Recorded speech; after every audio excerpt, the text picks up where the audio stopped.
The first crack appeared 12 years ago. I found an old envelope tucked inside a box of winter scarves.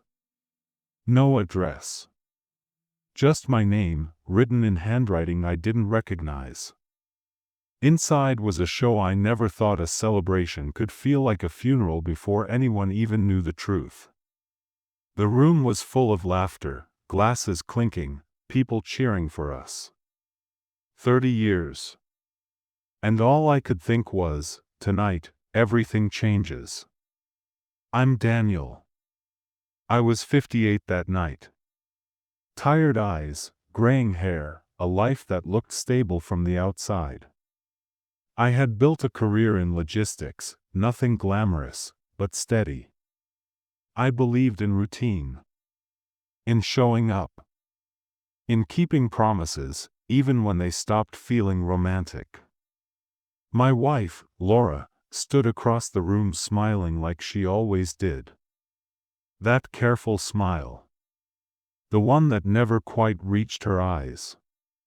People always said she was elegant. Kind. Strong. They didn't know how quiet she'd become over the years. Neither did I. Or maybe I chose not to know. We met when we were 26. A blind date set up by her cousin. She wore a blue sweater and kept tucking her hair behind her ear when she was nervous. I fell for her laugh first. It was honest. Loud. Uncontrolled. I liked that she didn't pretend to be calm. But even back then, Laura had walls. She didn't talk much about her past. She deflected questions with humor. I told myself everyone had things they wanted to forget. I didn't push. That became a pattern. Our marriage wasn't dramatic. No screaming matches. No cheating scandals. Just distance that grew slowly, like rust. We worked. Paid bills. Raised our daughter, Emily. Loved her fiercely. But somewhere along the way, Laura stopped letting me all the way in. She would go quiet for days. Stare out the window at night. When I asked what was wrong, she'd say, "I'm just tired." And I believed her. Because believing was easier than digging. RT letter. No signature. I think about you more than I should. I hope you're happy. That was it. When I asked Laura about it, her face went pale for a second. Just a second. Then she shrugged and said, probably an old note. Before we met. I wanted to ask more. I didn't. That was my flaw. Avoidance. I told myself love meant trust. But sometimes, it was fear disguised as patience. Years passed. Emily moved out. The house got quieter. Laura and I became polite roommates who shared memories but not thoughts. Then came the idea of the anniversary celebration. Our daughter insisted. 30 years is huge, she said. You deserve a party. Laura hesitated. I noticed it. Her fingers tightened around her coffee mug. Do we really need a big thing? She asked. I looked at her and, for the first time in a long while, I didn't back down. Yes, I said. We do. Because I was tired of pretending everything was fine. The weeks leading up to the party were strange. Laura was anxious. Forgetful. She lost weight. I caught her crying in the laundry room once. When I asked, she said it was allergies. But I had already made a decision. I wasn't going to let another year pass in silence. The night of the celebration, our backyard was filled with people. Family. Friends. Old coworkers. Soft music played. String lights glowed above us. Someone made a slideshow of our life together. Pictures of us young, smiling, holding our newborn daughter. Vacations. Holidays. Everyone clapped. Someone shouted, "To 30 more." I stood up to give a speech. My hands were shaking. "I'm not very good at speeches," I said, and people laughed. "But I want to thank everyone for being here. Laura and I have shared 30 years. Not all of them easy. But all of them, real." I looked at her. She wouldn't meet my eyes. "And I've learned something important," I continued. "Love isn't about pretending. It's about honesty. Even when it's uncomfortable." The room grew quiet. Laura finally looked up. Her face was tense. I took a breath. "Laura, there's something I need to ask you.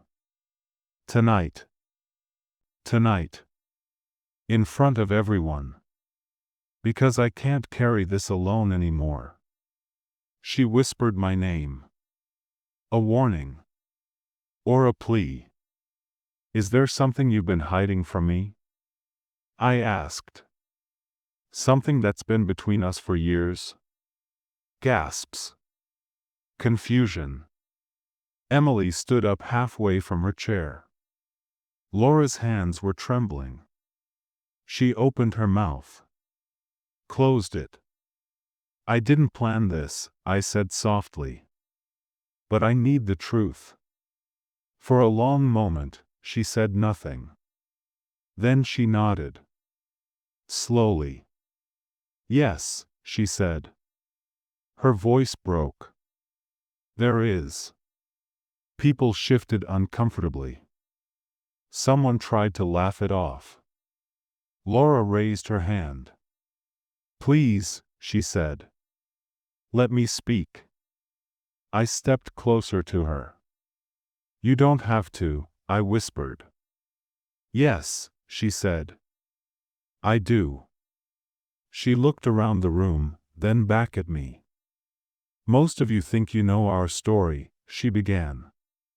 "But there's a part I've never told anyone. Not even Daniel." My heart was pounding so loud I could barely hear her. 5 years into our marriage," she said, "I got pregnant." I swallowed. "Laura, we've been through this." That was Emily. She shook her head, tears falling freely now. "No. Before Emily. I lost the baby." The room was silent. "I was 12 weeks," she continued. "I didn't tell Daniel. I told him I had a stomach bug. I went to the hospital alone." My chest tightened. "Why?" I whispered. "Because the baby wasn't yours," she said. The words landed like a punch. I heard someone gasp. Emily cried out my name. But all I could see was Laura. "I had an affair," she said. "Brief. Stupid. I ended it almost immediately. I was ashamed. When I found out I was pregnant, I panicked. And then I lost the baby. And I thought, maybe this is my punishment." I couldn't breathe. 30 years collapsed into that one sentence. "I cut all contact," she said. "I devoted myself to you. To our family. I convinced myself that if I was a good wife, a good mother, I could bury it." I stepped back. The ground felt unsteady. "And then," she added, "5 years ago, he contacted me again."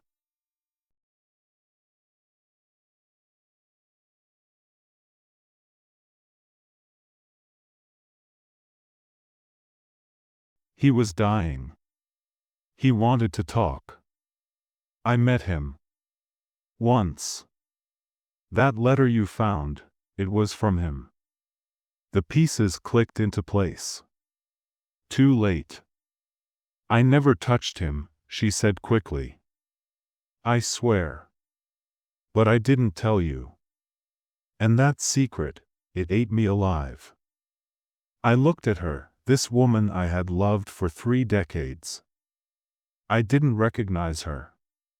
Or maybe I was finally seeing her fully. People were crying. Someone guided Emily away. I raised my hand. Please, I said. Give us a moment. The guests slowly drifted away. The music stopped. Soon, it was just us. And the string lights. Why tell me now? I asked. Because you asked, she said. And because I can't carry it anymore.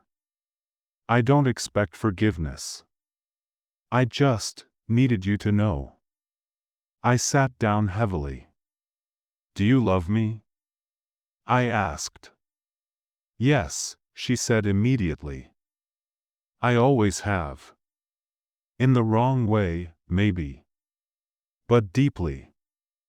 I closed my eyes. My mind raced. Anger. Grief. Betrayal. And strangely, relief. The silence was gone. I don't know what to do with this, I said. I know, she whispered. I'll accept whatever you decide. That was the hardest part. The choice. For weeks after that night, we lived in separate rooms. Spoke only about practical things. I replayed our life together over and over. Wondered which moments were real. Which were built on lies. But I also saw her pain. Her self-punishment. And I saw my own failure. My refusal to ask hard questions. One night, I found her sitting at the kitchen table, staring at nothing. I'm not leaving, I said. At least not yet. She looked up, hope and fear colliding in her eyes. I need time, I continued. And honesty. From now on. Even when it hurts. She nodded. Always. We didn't fix everything. We didn't suddenly become young again. But we started talking. Really talking.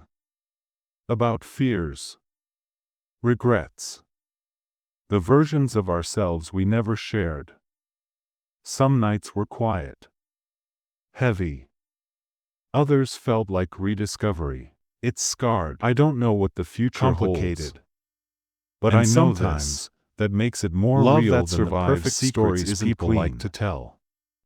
If you liked this video, don't forget to hit the like button and subscribe to the channel. Thanks.